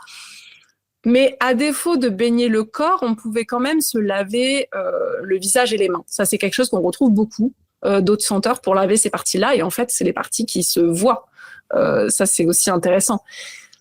Et il y a aussi l'usage de linge. En fait, ce qu'on appellera plus tard la toilette sèche, mais c'est se frotter avec en fait un linge parfumé ou porter une chemise propre et odorante. C'est considéré comme des pratiques d'ablution, c'est-à-dire de lavage en fait. Et on pouvait aussi se poudrer les cheveux. Ouais, c'est une technique. Je suis oui, pas non, mais sûre je pense qu'il y a beaucoup de... S'il y a des adolescents qui nous écoutent, ils vont embrasser cette théorie tout de suite. Possible. Voilà. Une chemise propre et c'est bon, on est propre. Mais il y a vraiment cette idée qui circule. Et on se poudrait aussi les cheveux avec des poudres odorantes. Et ça fait partie vraiment... une partie intégrante de la propreté, dans l'idée de la propreté, en tout cas, déjà à la cour d'Henri III, deuxième moitié du XVIe, et c'est quelque chose qu'on retrouvera beaucoup encore au XVIIe et qui deviendra même une norme aristocratique. Le poudrage de cheveux et des perruques sera très très important. C'est rigolo cette importance de ne pas importuner les autres, parce que tout de suite ça me fait penser à, enfin je lisais des trucs là sur Henri IV où il avait la réputation de sentir la mort, le gars, quoi. Oui. Oui, et je me demande si les fameux colliers de musc avec des centaines de perles de musc, c'était pas aussi pour dissimuler ça. Mais il y a vraiment l'idée d'effacer, de cacher. Et en fait, la technique, effectivement, c'est d'utiliser des senteurs encore plus fortes. On rajoute par-dessus. Ouais, c'est très bien. Mais alors, du coup, on l'a compris. Bon, on se lavait quand même différemment, mais voilà. Mais le fait qu'il y ait ce soupçon autour du bain, ça a quand même amené des mesures au XVIe siècle pour essayer de convaincre les gens qu'il fallait pas trop se baigner. Oui, c'est ça en fait. Avec les épidémies de peste notamment, dès le 15e, les médecins vraiment s'inquiètent de ces lieux, les étuves, les bains publics, où en fait se côtoient les corps nus et favorisent la propagation des maladies contagieuses. Donc on a d'abord des fermetures ponctuelles en cas d'épidémie, par exemple. Il n'y a pas seulement peur de la peste aussi, on a aussi peur de maladies comme la syphilis, faut y penser, parce que ces établissements sont aussi perçus comme des lieux de débauche, de perdition morale par les autorités religieuses. Donc les autorités religieuses, les autorités municipales et médicales, en fait, vont faire pression pour la fermeture de ces établissements qui va devenir en fait de plus en plus systématique au XVIe siècle. C'est pas soudain, mais ça devient de plus en plus fréquent, effectivement. En ce qui concerne alors que ça soit sur le bain ou sur le fait de se parfumer, tu l'as dit tout à l'heure, le parfum, bon, c'est quand même beaucoup les élites qui se parfument. Du coup, c'est une affaire de classe sociale aussi, tout ça, non? Oui, c'est certain, et notamment rien que pour le bain, par exemple. Le bain se fait par exemple en public. On pense donc aux étuves, au bain public en fait tout simplement. Donc on se baigne à plusieurs, mais la noblesse elle a ses propres salles de bain. Mais par exemple le bain n'est pas spécialement intime. C'est-à-dire que c'est aussi une forme de sociabilité pour les élites cultivées. Il suffit de penser au château de Fontainebleau On a un appartement des bains que François Ier fait décorer par Primatis. Donc là, on est vraiment dans une image d'idéal. Et le bain noble est bien réel. Donc on a effectivement des différences selon les classes. Dans les bains publics, on avait aussi certainement des bains odorants. Mais la pratique est légèrement différente, évidemment. Chez les nobles, c'est tout un rituel, toute une évocation du faste. Et on a effectivement des recettes, par exemple Claude Bouffier en 1570, qui est le grand écuyer du roi, donne une recette de bain odoriférant avec de la camomille, de la menthe, de la marjolaine et du fenouil aussi, parmi d'autres substances odorantes. Donc oui, c'est aussi une affaire de catégorie sociale, évidemment. On ne consomme pas les parfums de la même manière et on n'utilise pas les mêmes parfums selon que l'on est catégorie sociale inférieure ou plutôt de l'élite, c'est sûr. Et du coup, cette toilette sèche, elle est aussi répandue chez le bas peuple? Alors oui, alors c'est parfois difficile à dire, mais il y a quand même cette même crainte de l'eau qui est de toute façon prégnante finalement dans toutes les catégories sociales. Après, encore une fois, c'est l'excès qui inquiète. Ça veut pas forcément dire qu'il ne se lavait pas du tout. Et on a d'ailleurs voilà, alors c'est toujours encore une fois plutôt relatif à l'élite, mais on sait qu'ils se baignaient. Et le bas peuple avait accès à des cours d'eau, etc. Donc peut-être se baigner aussi. C'est difficile de savoir exactement à quel point, comment, la fréquence. En tout cas, ce qui est sûr, c'est que l'eau, ça c'est quand même une théorie médicale très forte.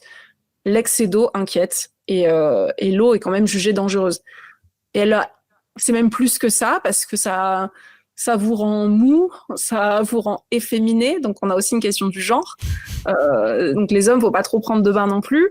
Et là, c'est pareil quoi. Soit Henri III, ce modèle du roi efféminé est très rejeté, et le bain aussi. Vrai homme sentir la sueur. Très bien. Alors, on a parlé de l'hygiène, on a parlé de la médecine. J'imagine que l'usage du parfum, il y en a encore pas mal. En fait, c'est vrai que c'est parfois difficile à distinguer un seul rôle ou un seul usage du parfum parce qu'en fait, les domaines se recoupent. Donc, par exemple, les parfums pour le linge, les vêtements que l'on porte, c'est à la fois de l'hygiène, c'est à la fois aussi pour les vertus thérapeutiques, on se protège du mauvais air notamment, et c'est aussi pour le plaisir. Il y a quand même cette notion de plaisir qui est importante. Et donc, les étoffes, de manière générale, étaient parfumées. On parfumait le linge de lit, le linge de table ou les habits. Il y a aussi une relation à la sensualité, à la sexualité, en fait. J'ai parlé du bain et de la toilette, mais il y a aussi le rasage. Là, on est dans une pratique plus genrée avec les hommes, mais on emploie des savons parfumés, des eaux de senteur.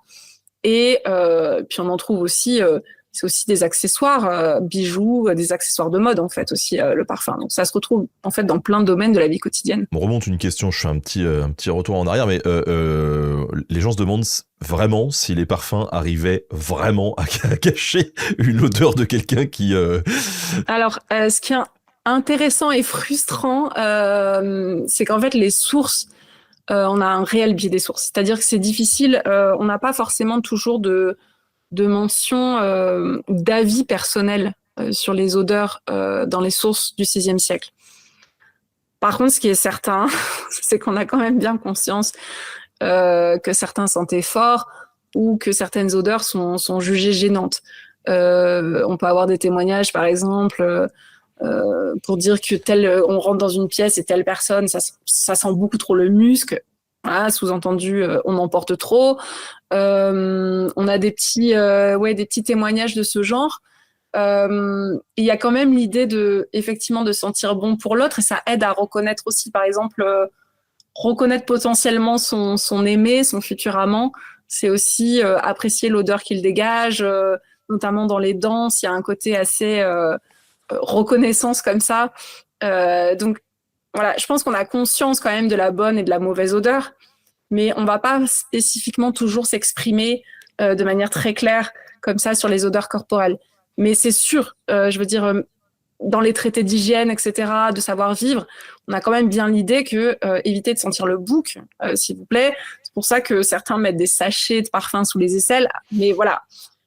Clairement, le musc, je pense que ça a une odeur quand même assez prégnante. La civette aussi. Je sais pas si vous avez déjà senti la civette, mais c'est très, très fort.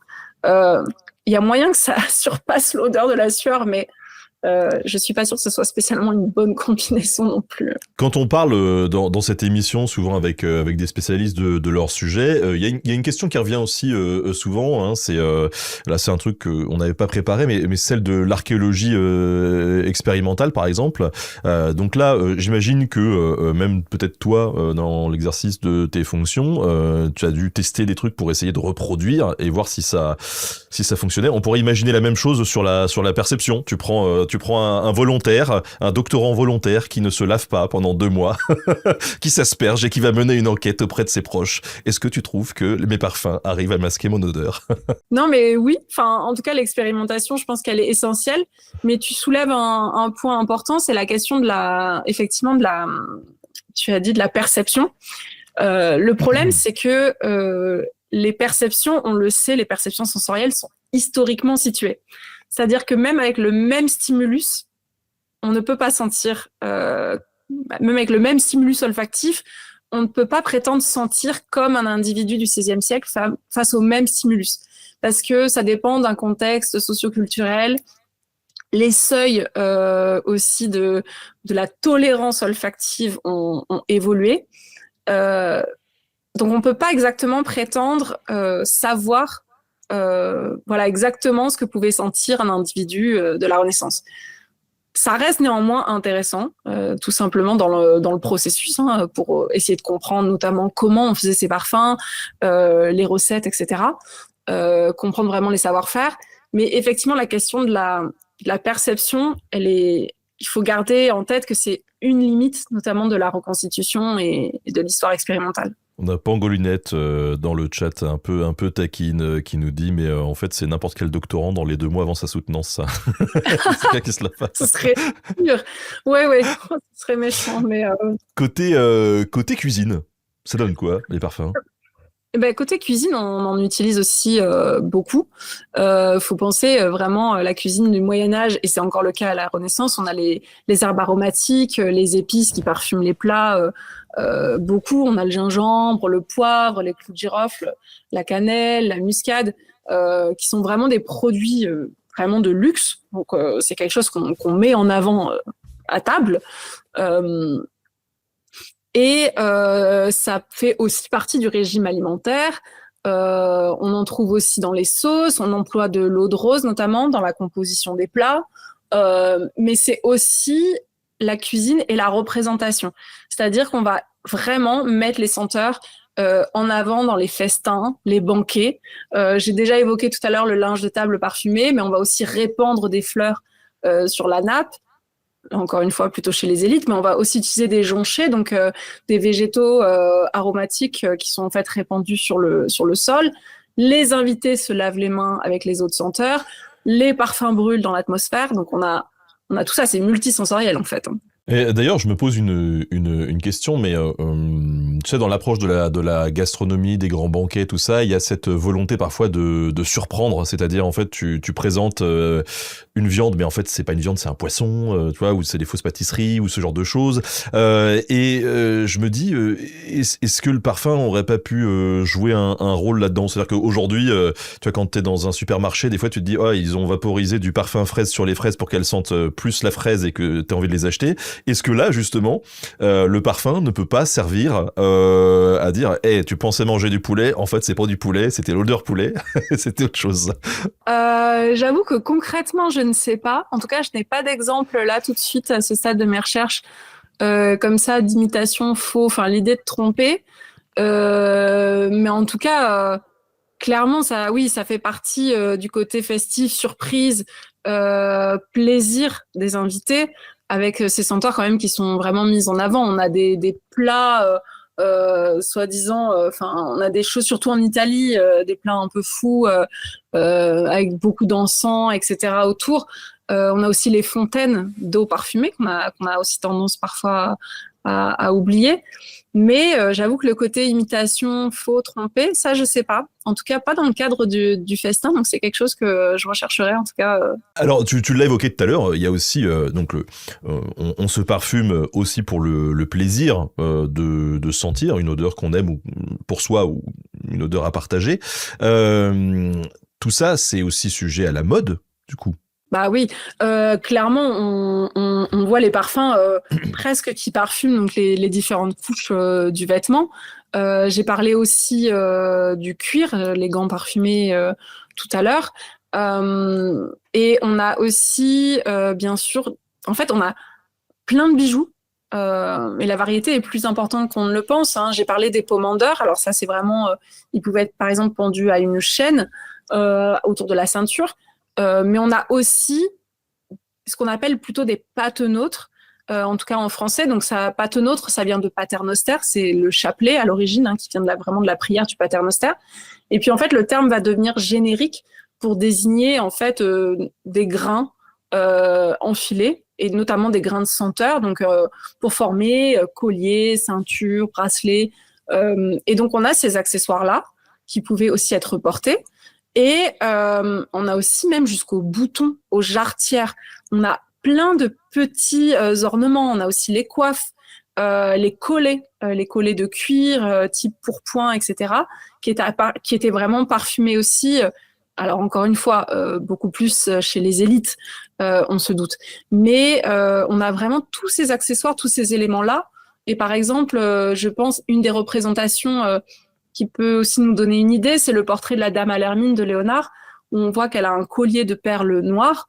Ça peut être, là on est dans l'imitation aussi, ça peut être du jet, ça peut être de l'ébène, mais ça peut aussi être vraiment des grains de senteur. Et là on a aussi l'idée de faire un objet qui en fait n'est pas de l'ébène ou du jet, mais qui limite l'aspect vraiment visuel, et en même temps qui se dote d'une qualité olfactive qu'on n'a pas autrement dans la nature. Donc là il y a aussi le talent et le savoir-faire des praticiens qui faisaient tous ces parfums comme ça, tous ces accessoires qu'on trouve évidemment dans le milieu des élites, mais qu'on trouvait aussi peut-être différemment, avec peut-être des ingrédients moins précieux aussi dans les catégories sociales inférieures. Mais là, on a toujours aussi le biais des sources, ça je tiens quand même à y revenir, mais les sources de la cour, les objets les plus précieux dans les musées, c'est ceux-là qui nous sont restés. Et ça peut être très difficile parfois de documenter des pratiques plus modestes en fait, hein, de la parfumerie. Et on sait du coup si, alors là on a le parfum qui accompagne la mode et qui s'insère avec elle, mais est-ce que le parfum lui-même ou des parfums, des produits parfums peuvent devenir une mode? C'est-à-dire que est-ce que pendant 6 mois, le parfum à la mode dans tel cours, c'est le truc qui vient de... c'est le Médicis numéro 5 Je sais pas. En tout cas, ce qui est sûr, c'est qu'on retrouve le musc, la civette et l'ambre de manière systématique. Donc ça, je ne sais pas si on peut parler de mode parce que c'est vraiment presque partout, j'ai envie de dire. Mais on a quand même des tendances et des goûts personnels. Par exemple, Claude de France. Claude de France adore les gants parfumés à l'huile de cèdre que fait Isabelle d'Este. Donc on a des goûts personnels. Après, je ne sais pas si on a forcément des tendances. On voit bien ça au XVIIe, notamment au cours de Louis XIV. On voit vraiment la fleur d'oranger qui devient prégnante. Mais globalement, le XVIe, c'est senteurs animales et c'est aussi tout ce qui est eau de naf. Donc l'eau vraiment à base de fleurs d'oranger, mais de tout un mélange. Donc on a plutôt des tendances comme ça qui quand même traversent le siècle. C'est très dur de séquencer. Et de dire voilà de 1500 à 1530 c'était plutôt telle odeur, c'est pas aussi net. Ce qui est sûr, c'est qu'en tout cas dans le milieu des élites on cherche des produits qui coûtent cher, et notamment voilà les matières animales qui elles reviennent systématiquement. Les gants à la civette, c'est vraiment quelque chose qu'on retrouve beaucoup. Ouais, c'est intéressant, mais pour avoir fait une reconstitution, on voit quand même que tout est une question de dosage. Donc dans l'expo justement sur Léonard de Vinci, les parfums à la Renaissance, on avait fabriqué des gants en cuir qu'on avait parfumés d'après une recette de l'époque, voilà, avec toutes les limites bien sûr de la reconstitution. Mais la civette, en mettant une goutte de civette synthétique qui sent très très fort, plutôt qui sent les matières fécales, quoi, pour vous donner une idée, pour ceux qui ne connaissent pas. Et en fait, une goutte aider vraiment le jasmin à prendre une ampleur, l'huile de jasmin vraiment, à prendre une autre ampleur, quoi. Et en fait, c'est là où aussi on voit ce savoir-faire. C'est pas parce qu'on pense musc, civette, etc., forcément que ça puait et que ça sentait très fort. Il y a une question, voilà, de dosage, de savoir-faire. Après, le collier qui est entièrement composé de perles de musc, bon, là encore une fois, c'est autre chose. Mais voilà. Tu nous as parlé tout à l'heure très rapidement de prière. Alors je sais que c'est pas ta spécialité, mais l'usage du parfum dans le milieu religieux. Oui, alors effectivement, c'est pas ma spécialité parce que ça a quand même été beaucoup fait, hein, la question de l'usage vraiment liturgique des parfums, qui en fait s'inscrit dans une très longue tradition. L'encens reste toujours omniprésent au XVIe siècle dans les cérémonies religieuses. Encore une fois, c'est cette fumée odorante qui symbolise vraiment la prière qui s'élève vers Dieu. Et la senteur, elle a cette ambivalence, elle est à la fois matérielle et immatérielle, comme Dieu finalement. Et on a aussi une idée très forte à l'époque qui est celle de l'odeur de sainteté. Donc le corps des saints, normalement, après leur mort, était supposé dégager une odeur absolument, un parfum Incroyable. absolument suave et merveilleux, signe de leur élection divine. Et à l'inverse, tout ce qui est diable, démon, sorcière, c'est associé à la puanteur, vraiment à l'odeur de pourriture, de soufre. Et donc, on a toujours cette opposition bien, mal, sain, malsain qu'on trouve ici. Et dans le domaine religieux, il faut aussi mentionner tout ce qui est saint crème, toutes les huiles saintes qui jouent un rôle dans les sacrements, par exemple lors du baptême. Donc ça, c'est quand même, on a des senteurs, on a en fait un catholicisme qui est bien marqué par les pratiques sensorielles, et justement la réforme protestante va quand même rejeter en partie ces pratiques. Et je parlais des paternosters, des chapelets, mais on a aussi certainement des chapelets parfumés qui étaient destinés à la prière, et là on est dans une expérience vraiment multisensorielle et un peu mystique, où c'est aussi un moyen de communiquer avec Dieu.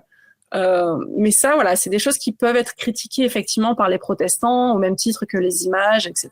Ouais, c'est rigolo cette histoire de saint qui d'un seul coup répand comme ça son odeur et tout, parce que ça me fait penser au tout début de l'entretien, on parlait du parfum, et t'as une scène justement dans le film notamment, moi j'ai pas lu le roman, mais peut-être que c'est pareil dans le roman, où tu le vois à la fin, où littéralement il se transforme en figure de sainteté, et où son odeur se répand partout, et là tous les gens lui pardonnent tous ses crimes, tout, voilà, ça devient une déité, quoi.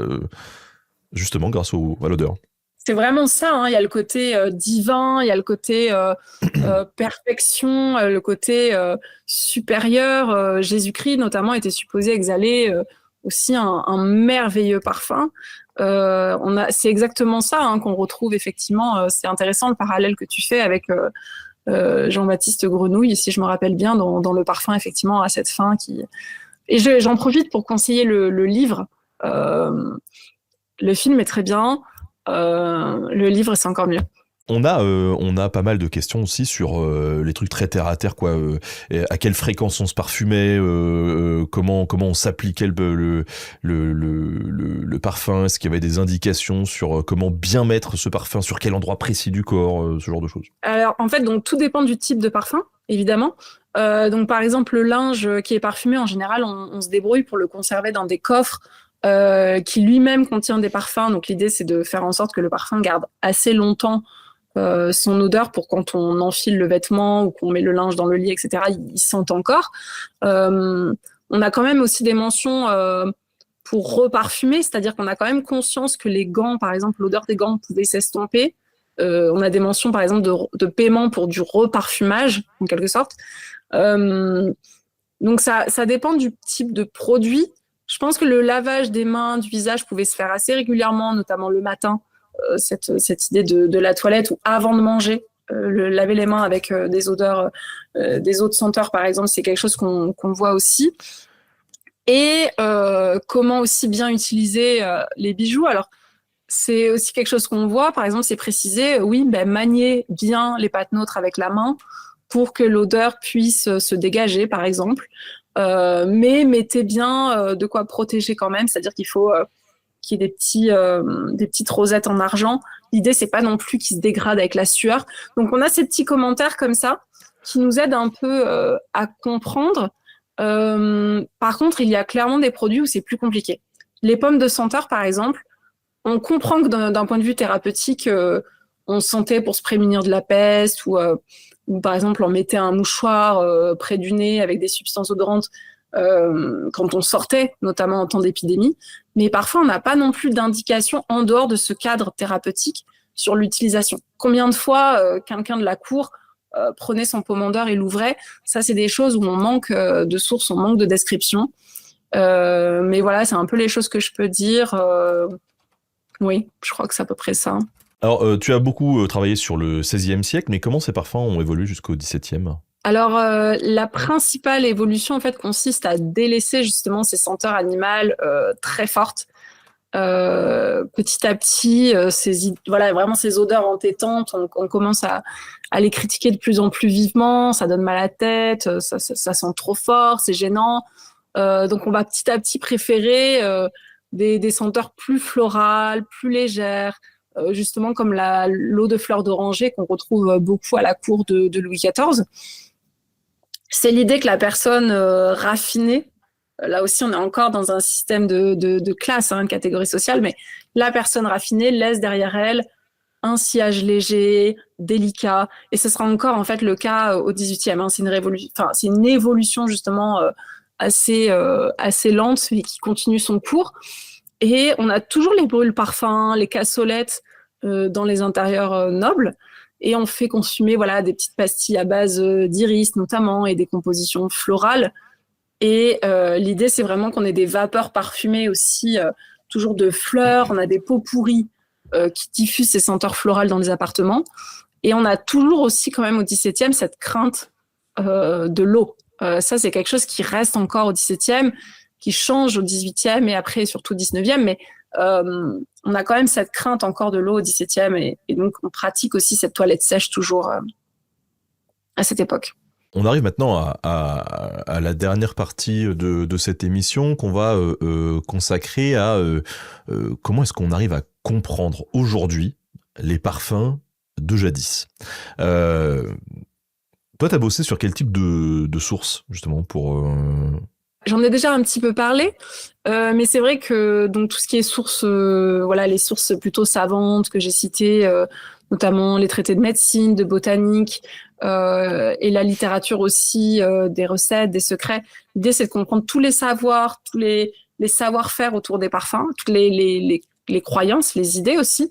Et je me suis intéressée à la fois aux imprimés et aux manuscrits, puisqu'on oublie aussi parfois les manuscrits, parce qu'en dépit de l'essor de l'imprimerie, on a encore beaucoup de manuscrits qui circulent aussi. Donc ça, c'est aussi une source importante. Et donc, ça me permet vraiment d'analyser les discours sur les matières, sur les produits. Après, comme je le disais tout à l'heure, je m'intéresse aussi à d'autres sources pour comprendre plutôt les usages et les perceptions. Donc, tout ce qui est traité de savoir-vivre, les textes moralisateurs, parce que voilà, les religieux adorent critiquer le parfum. Mais on a aussi la poésie, le théâtre, donc on trouve des petites mentions d'odeurs en fait, par-ci par-là. Donc ça, c'est toutes les sources que j'étudie et aussi tout ce qui est plus concret, c'est-à-dire tout ce qui est inventaire après décès de boutiques. Je vais essayer de voir les inventaires des apothicaires, justement, des gantiers, pour voir si on avait effectivement des parfums, quels ingrédients on avait, quels outils, mortier, pilon, alambic, quels outils étaient concrètement dans les boutiques et quels produits aussi. Comment cette reconstitution historique, elle a été utilisée justement pour faire progresser cette histoire des parfums? Alors, l'histoire expérimentale, en fait, s'impose de plus en plus comme une méthode aujourd'hui à part entière. C'est quelque chose qu'on voit très bien, notamment avec le Making and Knowing Project de Pamela Smith qui s'est déroulé aux États-Unis sur un manuscrit, un livre de recettes français du XVIe, par exemple.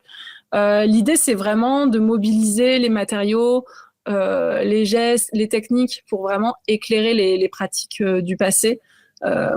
En fait, c'est en réalisant les expériences c'est en faisant, enfin comme n'importe quelle recette de cuisine, hein, c'est en faisant qu'on arrive vraiment à se saisir de la recette et à faire aussi ressurgir les éléments tacites, c'est-à-dire tout ce qui n'est pas dit dans le texte. Et personnellement, moi, ça m'a vraiment aidé à comprendre l'importance de certaines substances dans un mélange, par exemple, la texture, la quantité de... Par exemple, typiquement, dans les pâtes neutres, la gomme adragante, on sait qu'il en faut. Ça ajoute certainement la texture, ça permet que le tout soit bien colmaté, que tout tienne bien ensemble, mais on n'a pas toujours la quantité. Et donc, ça aide à essayer de comprendre ça, toutes ces opérations-là qui restent en fait en filigrane et qu'on ne comprend pas forcément tant qu'on ne fait pas, en fait. Et notamment, les pâtes neutres, j'ai eu toujours quasiment toujours des problèmes de séchage, de moulage, des grains. Et donc, ce qui importe, en fait, là, c'est pas forcément le résultat. C'est plutôt le processus. C'est vraiment nous interroger, nous poser de nouvelles questions au regard de la recette qu'on se serait peut-être pas posé, en fait, simplement en lisant. De manière aussi, j'ai envie de dire, en pensant à la communication, à la vulgarisation aussi, dans le cadre d'expositions muséales, ça peut être aussi intéressant pour le public d'avoir des reconstitutions, d'avoir ces sens qui sont mobilisés, tout en étant toujours prudent. Hein. On ne restitue pas le parfum de la Renaissance, mais je pense que ça peut être aussi quand même intéressant d'éveiller ce sens auprès du public aussi. C'est l'intérêt, je pense, de ces reconstitutions-là également. Oui, alors là, tu viens d'évoquer en filigrane un truc, c'est la limite aussi de la reconstitution. C'est quoi ces limites, justement? Bah, il y en a plein, mais alors d'abord l'identification des végétaux, très simplement, mais commençons tout de suite. Mais au XVIe siècle, on est dans un système pré-linnéen. Donc Linné, c'est quand même le XVIIIe siècle qui établit cette nomenclature binomiale. Donc on a 2 mots pour décrire une espèce. Hein. Tout à l'heure, je disais Iris pallida. Donc le premier mot, c'est le genre, le deuxième mot, c'est l'espèce. Au sein du genre. Et en fait, ce système est encore utilisé aujourd'hui. Et au XVIe siècle, c'est pas le cas. On n'a pas de consensus sur la nomenclature, sur la classification des végétaux. Autrement dit, on peut difficilement apposer un nom moderne, notre nom d'aujourd'hui d'une plante, sur une plante de l'époque, parce que en fait, on peut pas être sûr. On formule une hypothèse, on cherche le plus plausible, mais on ne peut pas être certain, pas toujours être certain en tout cas. Ça, c'est déjà une première limite. On a la question des matériaux, des instruments, en fait. Hein. C'est-à-dire que le chercheur n'a pas forcément les mêmes instruments que l'époque non plus. Et aussi la question de l'imprécision, les recettes, tout ce qui relève justement du tacite. Quand vous expérimentez, forcément, c'est une affaire d'interprétation, de choix de la part du chercheur, de l'historien, de l'archéologue qui expérimente. Donc c'est forcément subjectif. Et on en parlait aussi tout à l'heure rapidement, mais il y a cette question effectivement de la perception en plus, nos sens qui sont mobilisés, en sachant que les perceptions sont historiquement situées. Donc on ne peut pas non plus apposer directement la manière dont nous on sent une odeur et dire que c'était la même chose au XVIe siècle, etc. Donc il y a beaucoup de limites, mais je pense que ça reste une méthode qui est intéressante pour quand même essayer de faire dialoguer en fait texte et pratique et essayer de mieux comprendre. Mais bon, parfois on arrive avec plus de questions à la fin que de réponses en fait. Oui, et puis peut-être qu'au-delà déjà de la définition de l'ingrédient de base, admettons, on arrive à identifier vraiment les sous-catégories voilà. Est-ce que c'était la même il y a 400 ans que maintenant, parce que je sais qu'il y a de l'archéologie expérimentale qui existe aussi sur les cultures pour essayer de recultiver des trucs comme à l'époque, mais bon, en fonction de la nature du sol, de tout ça, ça change en fait. Oui, tu touches un point très très important, c'est-à-dire que la nature a changé, les ingrédients ont changé. Même aujourd'hui, quand on commande des ingrédients, il nous arrive globalement très pur aussi. Là, il faut penser à un ingrédient qui mettait des mois et des mois à voyager sur mer avec son lot d'impuretés. On n'est pas du tout dans les mêmes ingrédients. Ça a changé. Il y a la question de la pollution aussi. Hein, quand on dit d'utiliser de l'eau de pluie, notre eau de pluie n'est certainement pas la même que de l'eau de pluie du XVIe siècle. Donc, il y a beaucoup de questions. Et justement, quand on cherche à reconstituer, se fournir en ingrédients peut vraiment poser problème. Par exemple, pour avoir acheté du styrax en ligne, du styrax calamite, donc qui est une résine, il s'avère qu'en fait, elle est artificiellement parfumée. Donc, ça, c'est un nez plusieurs nez qui nous l'ont appris, donc vraiment des parfumeurs de profession, qui en sentant le styrax ont bien senti qu'il était artificiellement parfumé. Donc même avec toute la bonne volonté du monde, parfois on peut même pas se fournir en ingrédients, et effectivement, les ingrédients ont changé, c'est sûr. Et cette reconstitution, donc on l'a compris, toi tu t'en as utilisé un petit peu, mais ça t'a servi pour tes travaux ? Oui, ça m'a vraiment servi pour essayer de comprendre et pour mieux comprendre vraiment les processus. Alors notamment, j'ai confectionné des pommes de senteur, des pâtes neutres, aussi la recette pour les gants, mais pour les pâtes neutres, c'est justement très intéressant parce qu'il y a certainement quelque chose qui se passe dans la texture, le moulage, le temps de repos. Enfin, c'est beaucoup plus de questions que de réponses en réalité, mais c'est intéressant parce que ça nous aide à comprendre les textes. Par exemple, c'est en recoupant plusieurs textes que je me suis rendu compte que parfois on a la même recette, mais en fait, avec une info en moins ou avec une info en plus. Et justement, ça sert à recouper et à comprendre qu'il y a des formules clairement qui circulaient, mais qu'effectivement, selon le copie, selon l'auteur, on enlève une partie. Peut-être parce qu'aussi, elle était connue, elle était maîtrisée. Il y a ça aussi, il y a ce savoir-faire-là qu'on a en quelque sorte perdu. Parce que parfois, la recette se termine par une phrase, c'est genre, vous avez votre pâte, vous en faites des pâtes neutres et vous utilisez à votre plaisir. Merci, mais on a très peu d'infos. Alors qu'on sait qu'on avait des moules, parce qu'on a des moules vraiment pour les pâtes neutres dans les inventaires, mais par exemple, si on n'a que la recette, on ne sait pas. On ne sait pas comment faire ces perles-là, ces grains-là. Donc, c'est en fait aussi confronter les différents types de sources entre la recette, l'inventaire après décès, le matériel, les sources matérielles aussi, les sources iconographiques, les images. Donc, la reconstitution, en fait, ça fait partie, c'est un outil heuristique, c'est vraiment pour se poser d'autres questions, continuer la recherche, mais c'est une méthode parmi d'autres, en fait. On nous demande dans le chat, depuis quand on s'intéresse à cette histoire, en fait, des odeurs et du parfum ? Déjà, on a vraiment tout ce qu'on appelle les sensory studies, donc vraiment qui commencent, je dirais, dans les années, j'ai pas envie de dire de bêtises, mais dans les années 70, plutôt milieu anglo-saxon.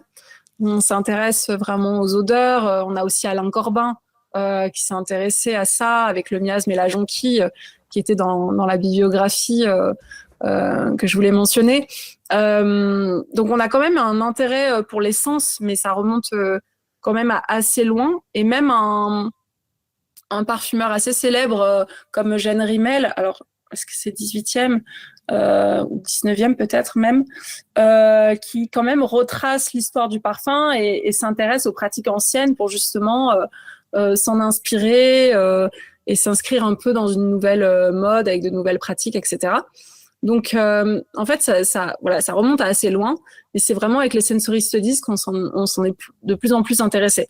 Après, on a eu des travaux vraiment pionniers d'Annick Le Guerrer, et aujourd'hui, ça devient de plus en plus travaillé quand même. Hein. Il y a eu un colloque il y a encore peu à Providence aux États-Unis sur The Odorous Object. Donc là, vraiment sur l'objet parfumé. Et effectivement, ça remonte quand même plutôt 20e, où on s'intéresse vraiment à ces senteurs-là, aux pratiques, aux perceptions aussi, à toute la philosophie de l'olfaction. Hein. On a Constance Classen, on a ces travaux-là où on a vraiment des recherches sur les sens même en général, avant de s'intéresser à celui vraiment de l'odorat et des odeurs. En fait, c'est un sens qu'on considérait plutôt comme dévalué, un sens plutôt bas, mais qui effectivement dans l'historiographie commence à prendre de plus en plus d'ampleur. Alors justement, tu as commencé à nous citer quelques ouvrages ou quelques auteurs que tu pourrais conseiller à tous ceux qui nous écoutent pour en savoir plus sur ce sujet du parfum, que ce soit au XVIe siècle ou peut-être un peu plus largement. C'est quoi tes recos ? Alors, le bain et le miroir, parce qu'on a beaucoup parlé du bain, mais c'est un catalogue d'expositions. Donc c'est le bain, le miroir, soins du corps et cosmétiques de l'Antiquité à la Renaissance, qui est très intéressant. Il y a les écrits d'Eugénie Briot aussi, qui travaille sur notamment un parfumeur du 18e. Alors c'est un peu ultérieur, mais ça reste toujours intéressant. Le catalogue de l'expo du Clos Lucé, Léonard de Vinci et les parfums à la Renaissance aussi. Le miasme et la jonquille, c'est ultérieur encore une fois, mais c'est intéressant pour comprendre ces logiques d'évolution, de tolérance, de seuil à l'odeur. Robert Muchimblé a fait un très bon travail sur la civilisation des odeurs, 16e, début 19e. Le parfum de Suskind, quand même si c'est 18e, c'est une belle plongée dans le monde des odeurs. Et Vigarello aussi, qui a fait sur le propre et le sale, l'hygiène du corps depuis le Moyen-Âge, qui est aussi très intéressant pour comprendre cette question de la toilette, etc. Et on a plusieurs épisodes sur l'histoire des odeurs sur France Culture aussi, des podcasts qui peuvent être intéressants aussi d'écouter, qui justement retracent depuis l'Antiquité l'histoire des parfums. Alors on a une ultime question que je pourrais te poser, mais qui parfois peut être difficile, puisque cette question c'est quelle est ta plus belle anecdote sur le parfum? Et je sais que quand on vise très large sur un sujet comme toi et qu'on travaille beaucoup dessus, moi des fois quand on me dit c'est quoi ton truc préféré, je ouais, franchement j'en sais rien. C'est super dur comme question. Si je devais dire si quelque chose quand même qui a tendance quand même à m'émouvoir, et c'est arrivé quand même quelques fois, c'est quand on tombe sur un manuscrit, on n'a rien d'intéressant, et d'un coup, voilà, on a une recette de parfum, et l'auteur écrit à la première personne. Et ça, j'avoue que contrairement aux livres de secrets, on a des recettes assez, comme j'ai dit, qui circulent partout, qui sont très normalisées. Là, quand on a un jeu, je préfère ce parfum-là, je préfère cette poudre-là. J'avoue qu'il y a un côté assez émouvant où ça m'est arrivé une fois ou deux, où vraiment on se dit, mon Dieu, c'était il y a 500 ans et c'est assez incroyable. J'avoue, ça, c'est quelque chose qui m'a marqué. Ouais, tu te dis, le mec, il se confie, et toi, t'es là 5 siècles après, quoi. Ouais, je tout à fait. je comprends l'émotion. C'est quoi tes actus? Qu'est-ce que tu vas faire là dans les mois, les années qui suivent? Comment est-ce qu'on peut te suivre si on a aimé ce live? Voilà. Alors, Suivre tes actualités. oui, c'est vrai que je suis beaucoup sur LinkedIn. C'est là où je poste le plus. Après, prochaines années, sinon ça serait quand même la publication de ma thèse, espérons-le, quand elle sera terminée. Mais sinon, LinkedIn, pour suivre aussi mes travaux quand ils seront publiés, parce que j'ai plusieurs articles en cours, mais ça prend du temps aussi avant la parution. Donc voilà, n'hésitez pas. Et sur Instagram aussi, vous me trouvez facilement avec mon nom. Merci beaucoup Océane pour ce temps que tu nous as accordé aujourd'hui, c'était passionnant, et au vu du nombre de questions dans le chat, je ne doute pas que tous ceux qui nous écouteront en rediff trouveront ça aussi très passionnant. J'étais très heureuse. Merci beaucoup. En tout cas, je voulais vous remercier tous pour avoir suivi cette émission. Remercier également le camarade Louis, alias la pastèque masquée dans le chat, qui, comme toujours, prépare ses entretiens, et c'est toujours très très bien fait. Donc merci à Louis pour ça. Sur ce, merci à tous et très bonne fin de journée. Salut!